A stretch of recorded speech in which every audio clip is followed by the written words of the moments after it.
Tay, naniniwala ka naman sa akin, di ba? Tay, hindi naman ako ganun kasamang tao. Alam ko may mga hindi tayo pagkakaintindihan, pero Tay, hindi ko kaya pumatay ng tao. Hindi kaya ng konsensya ko yun. Serena, sa totoo lang, hindi ko alam kung sinong paniniwalaan dito eh. Kaya lang naman ako lumayas noon dahil inuna niya yung galit sa akin. Pero sana naman ngayon pakinggan niyo ako.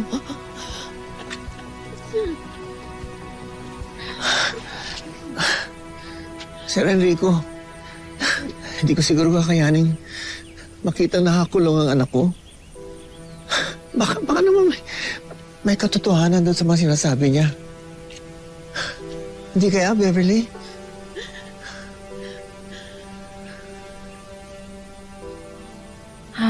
Ikoy, baka pwedeng pag-usapan muna natin. Serena, sana naman nagsasabi ka ng totoo, ha? Sana lang talaga totoo na biktima ka din dito.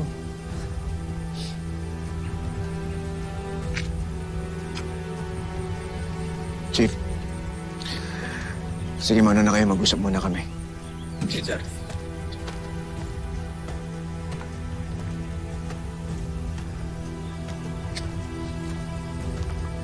Alang-alang kay Lola Savi at kay Beverly.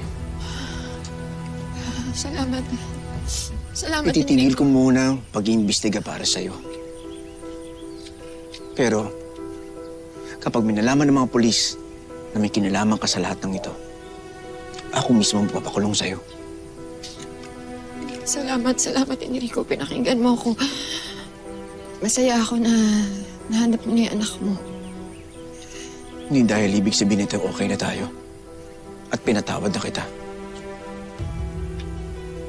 Kinausap ko ni mga abogado ko para ipadala sa'yo yung divorce paper natin.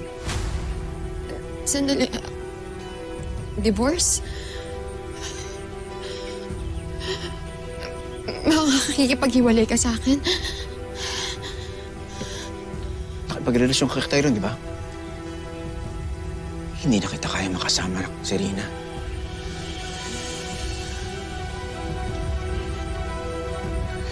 Lady Mara, sumako naman ako sa loob. Samahan natin si Angel. Ay, samahan ko muna sila, ha?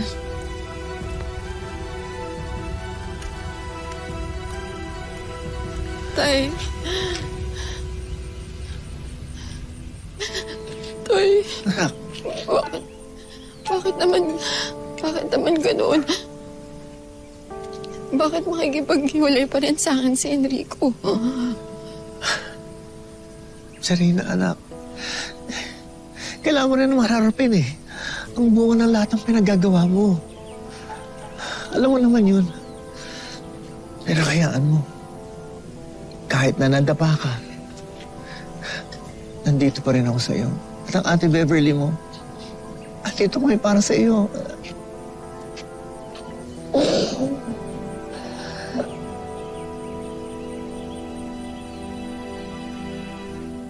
Buisit. Hindi gumana yung drama ko. Akala ko kapag nabaril ko na si Tyrone, mapapaniwala ko na si Enrico na nagbago na ako.